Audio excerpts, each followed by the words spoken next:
Hi అందరికీ నమస్కారం. మోహన్ బాబుకు కాస్త ఊరట లభించింది. హైకోర్టులో ఆయనకు గతంలో ఇచ్చిన అంశాలు ఏదైతే ఆదేశాలు ఉన్నత విద్యా మండలి ఇచ్చిందో వాటి నుంచి కాస్త రిలీఫ్ దొరికినట్టయింది.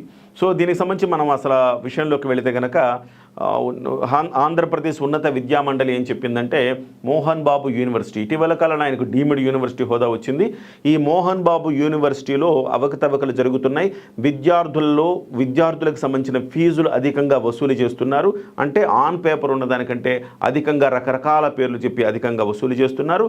సో డే స్కాలర్లకు కూడా మెస్ ఛార్జీలు వసూలు చేస్తూ ఉన్నారు. సో కొన్ని రోజుల హాజరు శాతం తగ్గినా కానీ బీభత్సంగా పెనాల్టీలు వేస్తున్నారు. ఇవన్నీ కూడా నామ్స్కి వ్యతిరేకంగా జరుగుతున్నాయి. ఆ రకంగా గత 3 ఏళ్లుగా చూస్తే కనుక 26 కోట్ల రూపాయలు మోహన్ బాబు యూనివర్సిటీ విద్యార్థుల నుంచి బొక్కేసింది అనేది ప్రధానమైన ఆరోపణ.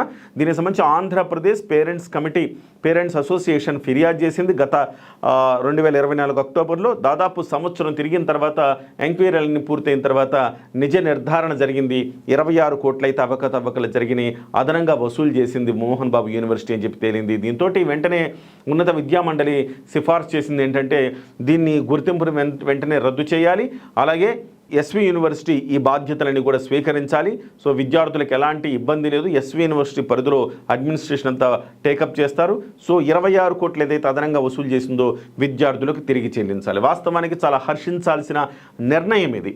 బట్ ఆయన హైకోర్టుకి వెళ్ళారు మోహన్ బాబు గారు. హైకోర్టులో దీని మీద స్టే వచ్చింది. అంటే దీన్ని కొట్టేయలేదు. At the same time Mohan Babu తప్పని చెప్పలేదు, ఉన్నత విద్యామండలిని తప్పని చెప్పలేదు. కానీ ప్రస్తుతానికి స్టే అయితే విధించింది. అంటే స్టే విధించడం అంటే ఈ మోహన్ బాబు యూనివర్సిటీ పరిధిలోనే ఇవాళ అదే యాజమాన్యం ఉంటుంది. కాకపోతే 26 కోట్లు కూడా తిరిగి చెల్లించాల్సిన అవసరం లేదు ప్రస్తుతానికి. దీని మీద మరి ఫర్దర్గా మళ్ళీ దీని మీద ఉన్నత విద్యామండలి ఏమన్నా దీని మీద కౌంటర్ వేస్తుందా, ఏం జరుగుతుందో చూడాలి. అయితే ఉన్నత విద్యామండలికి కూడాను ఒక ఆదేశాల డైరెక్షన్ ఇచ్చింది కోర్టు.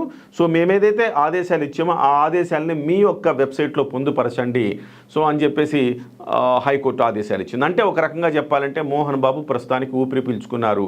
కానీ ఇది పూర్తిగా మోహన్ బాబుని ఇంకా బయట పడేయలేదు అని చెప్పాలి.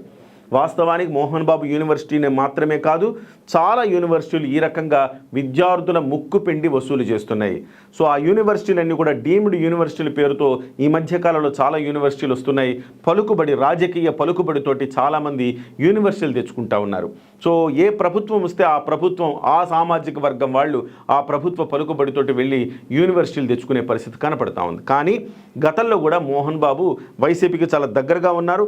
కాబట్టే ఇవాళ తెలుగుదేశం పార్టీ కక్షపూరితంగా ఈ రకంగా వ్యవహరించిందన్న ఆరోపణలు కూడా వస్తున్నాయి. కానీ ఆరోపణలు ప్రత్యారోపణలు పక్కన పెడితే నిజ నిర్ధారణ అయితే 26 కోట్లు తిన్నారు మోహన్ బాబు యూనివర్సిటీ అధికంగా వసూలు చేసింది అనేది మాత్రం వాస్తవం.